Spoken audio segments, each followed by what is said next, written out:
Tabarki'yi sahneye davet etmeden önce kısaca kendisinden bahsetmek istiyorum. 1976 yılında Amsterdam'da doğan ve Amsterdam Üniversitesi'nde siyaset bilimi okuyan Farit Tabarki, yerel, ulusal ve Avrupa Zeitgeist'ı üzerine projeler geliştiren ve araştıran Stüdyo Zeitgeist'ın kurucu direktörüdür.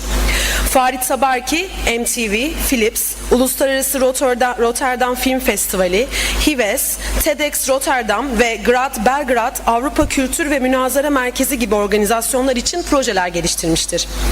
Birçok uluslararası konferansta moderatör ve konuşmacı olarak bulunmuş, gençlerin toplum çalışmalarına aktif katılımlarını sağlayan Cool Politics'te genel yayın yönetmeni olarak görev almıştır.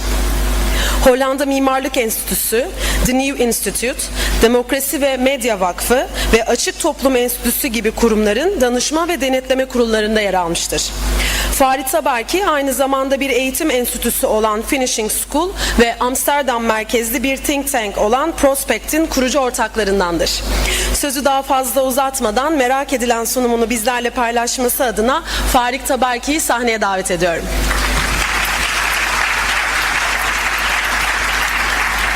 Well, thank you very much and a very good evening, and I would like to start my 40 minutes with this little clip.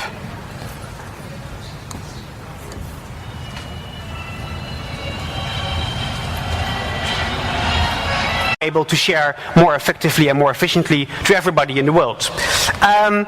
But also this part of the city is changing, our shopping streets. Because what's happening in the world is this is how we used to produce products, right? I mean, we had big factories all over the country, or a factory like this, and then we put a lot of people in these factories and they were producing all kinds of products. Well, I mean, these factories are still going to be there in a couple of years. There's no issue with that. But there's also a competitor to the factory, and this is this factory, a 3D printer.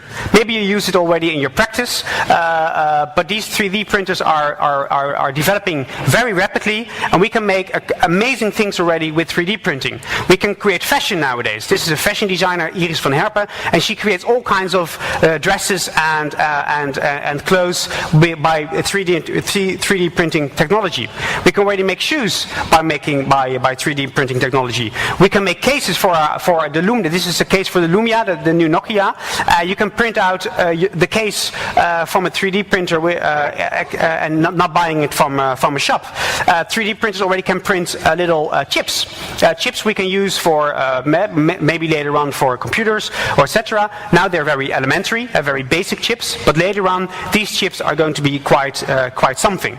And we already can buy guns. We can 3D print guns, which people in the US really like to do. So they're printing lots of guns in the US, and we're going to see more. Now I see you making the connection. Printing chips, printing guns, sounds a bit like the Terminator. Maybe you know the movies. Robots replicating themselves and wiping out human mankind. Well, maybe that's going to happen. But we also have James Bond. And James Bond, the newest movie Skyfall, also with a clip here officially in Istanbul. He has an Aston Martin. Well, the Aston Martin used in the Skyfall movie James Bond was also a 3D printed car. So 3D printing is used for many different devices. It's a new technology, so it's not there yet, but increasingly we can do it ourselves. And where will it happen first? The toy industry is going to be the industry which is going to be affected first and most by this development of 3D printing. Because it's plastic. Plastic is easy to print with a 3D printer, and now we're still buying Lego, right? I mean, Lego, pretty expensive stuff from the toy store, but with this 3D printer, you can buy it for $900. It's for kids, so kids can design their own 3D objects, and this 3D printer prints it out in a very safe way for kids. So kids are making their own toys. They can make their own plastic toys, and we can use more and more materials for the 3D printing. So we're actually making our own products. But what does it mean for our cities? Because okay, now we go to this store if we want to buy toys like these. But if in the future we're going to print it out ourselves, then our retail, our shopping streets are in danger or have a big issue. And not only 3D printing products, But even these shops are having a problem in the future, because I was hosting a radio show last week for Dutch radio, and I was interviewing somebody from the University of Delft, and they had the first prototype of a 3D food printer. So this is a printer which produces food just in your kitchen. I mean, it's this big, and it produces food. So the food we know now, like this real meat, is probably becoming this 3D printed meat. Maybe you're looking to me, yeah, like this guy is crazy, but Philips really is going to have the first food 3D printer on the market in 5 years' time. So we can really now make our own products in a couple of years' time, maybe at home. Maybe the 3D printer is too expensive and we share it with our neighbors, or in a very local shop where we share a couple of printers with some other people. But now the city, where we used to have a factory outside the city, the factory becomes in our cities, in our homes, or just around the corner. And to go on about retail, because I mean retail is really having some issues. These bookstores, they have a problem, right? I mean, books are more and more sold online by this very big company based in the US. Amazon is a huge bookseller, and is increasingly its market share. So even bookstores are kind of having very troubled times. So this retail store of the shopping streets are maybe replaced by, well, these guys who are traveling around the city with all the products we bought online, books or other products that we can't print yet, and then well, we can book prints, but we prefer to buy it from Amazon, and it's being delivered by UPS. So is this the future of our shopping streets? Is it going to be empty spaces all over the retail streets in the future? Well, I don't know. I do know that you need your devices for your 3D printing, right? So in New York a couple of months ago, the first store for 3D printing was opened. So here you can buy a 3D printer, or cartridges for 3D printing, or other kinds of devices for the 3D printing. And of course we still go to stores if they are like temples for some people, like the Apple store. So if it's really special, then maybe you still need a store. So I think we're in for a big change when it comes to our cities and how we shop and behave within our cities because of this technology. Another example of how our cities are changing. Maybe you know this example yourself. If you go to your office, you first have to go through through lots of cars in a traffic jam, and then you arrive at your office. Well, maybe it looks a bit like this, and then you work with your colleagues, and in the end of the afternoon you go back home in a traffic jam. Maybe not the most efficient way of organizing your life, and increasingly so, because more and more we see that people can work at home. Why would you, if you have the internet, if you have email, if you don't, well, you don't have to have meetings every day with all of your colleagues all the time. So more and more companies are saying, okay, well, maybe why don't you work at home? Could look like this. Maybe even better if you take your laptop with you and your kids, you can work on the beach. Maybe this looks a bit too ideal, but there are seriously companies who say, like Microsoft. Microsoft says to its employees in some European cities, it says, okay, you have a full-time contract, 5 days a week, but only 3 days a week I want to see you in our office. So 3 days a week you're allowed as Microsoft to go to the office. The other 2 days, Microsoft doesn't want to see you at the office. They don't care if you go to some other place, if you stay at home, whatever you do, but don't go to the office, because if all people from Microsoft go to the office is too small, because they have a quite small office. Yeah, it's very interesting. The same goes with big accountancy firms. Accountancy firms are more and more people hiring accountants who have to stay at work all the time. So they have an official contract, working permanently for accountants company, but they're not allowed to go to the office, well, once a year maybe to meet up with the colleagues, but that's about it. So what we see, okay, so then you have to work at home, a bit boring, your home is a bit kind of messy, so is that going to work? So what do we see in cities? We see places where people are not allowed to go to work, like Microsoft, or are freelancers, or work for themselves. They are going to share offices. So within cities, we see places popping up of people wanting to be with other people because they are working. So this is a place here in Istanbul. This is a place called Spaces in Amsterdam. But even schools are adapting. This is a school in the Netherlands, and they make a special classroom for the parents of kids, because the parents don't go to their office because they don't have to. So they go to a separate classroom, and they will start working on their laptop. They can take care of the kids during the afternoon. It's a very simple concept, but you see schools transforming, and you even see other places changing. So you also see public spaces changing. You see lobby of hotels. This is the Ace Hotel in New York, which is used by all kinds of freelancers and people who like to work with other people together in the lobby, and it looks a bit like this, or other public spaces like Starbucks or whatever other public spaces we know, and this is where we open up our laptops and we start working. So actually the whole city becomes our working space, our homes, special places within the city, or public spaces. And then if we really have to go to work, then the office better be a good place, right? I mean, what beats your office, or what beats this place right around the corner and not being in a traffic jam for 2 hours? Well, this office from Google Europe, it's at the headquarters in Zurich. I think this is the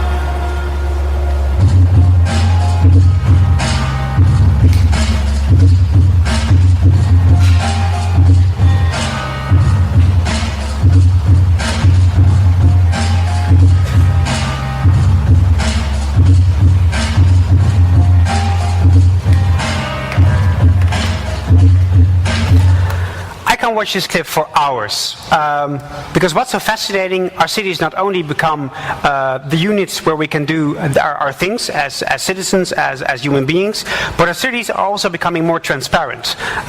Probably also thanks to Google, our cities are becoming increasingly more transparent, because as you saw from the clip from New York, if you collect all the images made in New York or in Amsterdam or in Berlin, well, Berlin now they are forbidden, but in other countries where Google Street View has been driving around and making pictures, 3D pictures of our cities, if you collect them, like you saw in the New York clip, you can actually be within New York without even traveling New York, because, I mean, this goes on for hours and hours and hours. You can see every street in New York, every street in Amsterdam, just by sitting behind your laptop and clicking. Well, now it's clicking. This is a little clip made by some people who have been collecting these images together. But it's true. I mean, our cities are becoming transparent because of this technology.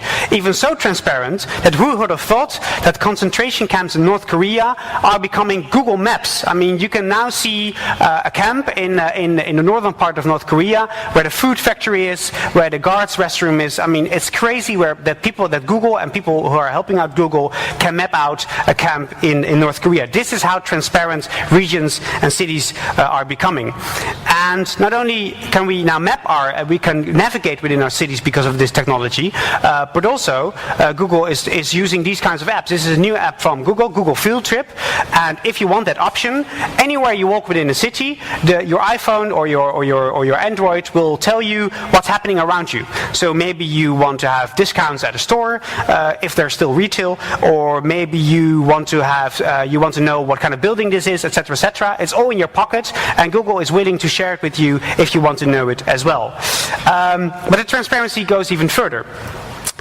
So for instance, you want to go to a bar. Well, if you live in Chicago, going to a bar is kind of a hassle. Big city in the United States, so you need a car. So if you go to the bar, you really want to know that the bar is going to be fun. Well, this is where a new app is there, Scene Tap.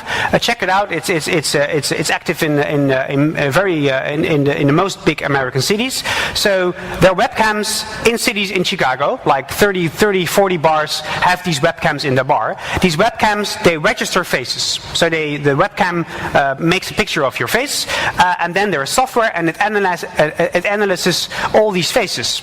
So if you go to this app before you go to the bar, you can see how busy the bar is, how many men and how many women are in the bar, and you know the average age of the people in the bar. I'm not kidding, this is working technology in big cities in the United States. So now, if you go to a bar and you're like, I'm kind of more in a male kind of feel, then you go to a bar with more male than female, and if you are like, well, I like my age, 30ish, you go to a bar with people of 30. If you're like, well, I'm more into hooking up with a female, then you go to a bar with more females than males. It's as simple as that. Technology working, making bars, making restaurants very transparent within our city. So you get your car, you drive to the bar, but then you have to find a parking space, right? Well, our city is becoming even more transparent thanks to Streetline. Streetline is trying to have sensors all over the city, and it's working in Austin, Texas, for instance. There are sensors in parking spaces, so there's an app which still tells you, well, you're going to this neighborhood, there's a free parking space over there. So our cities are becoming efficient because of technology, because we don't have to drive around anymore. We're immediately guided to the right parking space thanks to Streetline. So we got the car, we went to the bar we liked because we know where the bar was. We parked our car, and then of course what do we do if we get into the bar? We check in, right? We check in with Facebook, or we check in with Foursquare. Here you see all the check-ins in Europe happening. This is all the check-ins here in Istanbul. So these are the most hot places in Istanbul when it comes to checking into Foursquare, the app on your smartphone. And why do you check in? Why do you let people know where you are? Because you want to have your friends in the restaurant, in the bar, or you just like to share any information with other people.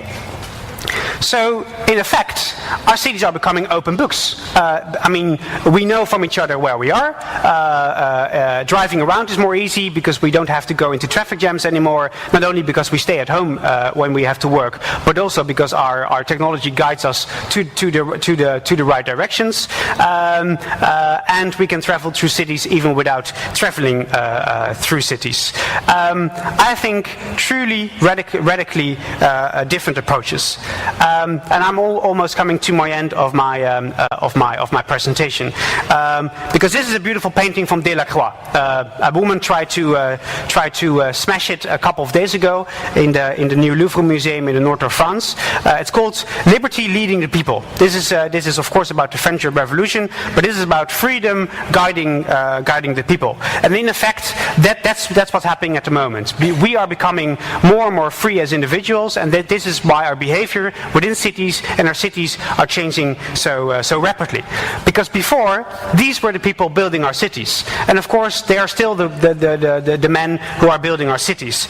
But next to these men building our cities, we ourselves are building up our cities. Probably you've been playing this game if you are around my age, by building your own city by using SimCity. But of course this is metaphorically. We are building our cities by producing our own energy, by using the city for working space, by using the city as a factory for production, etc., etc., etc. We are using the city more and more efficient and more effective and more intense day by day. And thank God we can already we can arrange it by using technology. So are we then becoming city-states? Is Istanbul, is Amsterdam, is Barcelona, are these becoming the most important hubs in our lives if we live there? Well, yes, because all these cities are still getting bigger and bigger and bigger. I mean, any big city in the world is getting bigger because it's becoming more attractive to people. But there's one big difference from these kind of city-states and the city-states we're going to live in. Because these city-states, they're ruled by monarchs, by kings and these kinds of guys, the Prince of Monaco. And actually, in the city-states we're going to live in, it's us, it's power to the people, and if you would ask me, this is the ideal city we're going to live in. Thanks so much for your attention.